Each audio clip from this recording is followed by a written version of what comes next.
За төв цэвэрлэх байгууламжид хоногтоо 165,000-аас 210,000 м3 бохир ус ирдэг байна. Үүнээс 800 кг-аас 1.2 тонн орчим хатуу хог хаягдал гардаг байна. Харин нийт хаягдлын 160-аас 250 кг-ыг үснээс эзэлдэг байна. Цэвэрлэх байгууламжид ирэх хог хаягдлын хэмжээ буурахгүй дээр сүүлийн 2 жилийн хугацаанд хаягдал усны өөх тосны хэмжээ 10%-аар нэмэгдсэн байна. Иймээс төвлөрсөн шугам сүлжээнд нийлүүлэх бохир усны дээд хэмжээний стандартыг үйлдвэр аж ахуйн нэгжүүдэд мөрдүүлж хатуу хяналт хариуцлах шаардлагаас өөр сонголтгүй болж байна.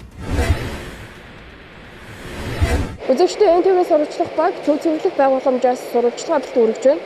Тэгэхээр нийслэлийн иргэд бид өдөр тутамдаа хоолныхоо үлдэгдлийг суултуурлуугаа хийж урсгах тохиолдолд нийтлэг байдаг.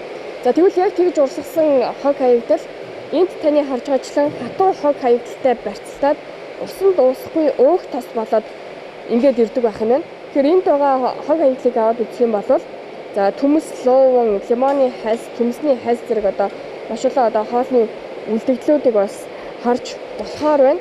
Тэгэхээр яг энэ төрлийн хог хаягдал бол өдрийн цайны цагийн үеэр за мөн орой хоолны үеэр нэмэгддэг гэдгийг хэлж байгаа юм. За иймээс өдөрч та бүхэн хоолныхоо үлдэгдлийг суултуурлуугаа биш за зориултын самд хийгээд хогийн сав руугаа хаягахыг зөвлөж байна. Анхан шатны цэвэрлэгийг өөрснөр хийчих ёстой. Ядаж цайны газрууд. Цайны газруудын ихний гаргагаа худууд өсөхөд үзэхэд бол 0 өөх тос байж байгаа. За үйлдвэр арь шинэ үйлдвэрүүд өсөлтийг ноос налдруу үйлдвэрүүд орддог. Тэд нар ихний анх шатны цэвэрлэг болох сараалж хогоо шүүж авах. За гарсан дээр нөгөө угаалгах цэвэрлэгнээс асан шавар шавхаа гэдэг юм тэрийгэ тунгааж авах. Иймэрхүү анхан шатны цэвэрлэгнүүд ор хаяж хийд нийлүүлэх ёстой.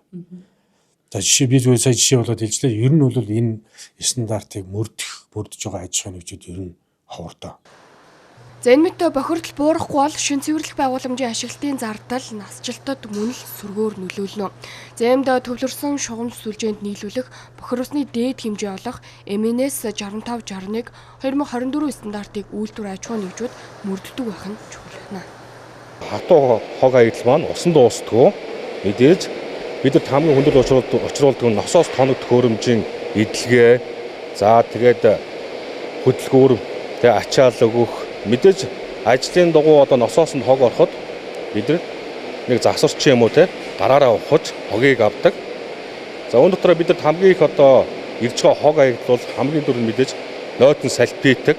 За гялгар ууц, цаас, усан дуустдаг юм хатуу хог хаягдал ирж байгаа. Стандартын шаардлага хангаагүй үйлдвэр аж ахуйн нэгжүүдийн усыг хязгаарлах байдлаар хүчний бодлого явуулахаас өөр аргагүй болж байгааг салбарын учирлаж байна. Мөн 2012 онд батлагдсан ус бохирдуулсан төлбөрийн тухай хуулийг мөрдүүлж хяналт шалгалтыг сайжруулах шаардлагач харагдаж байна.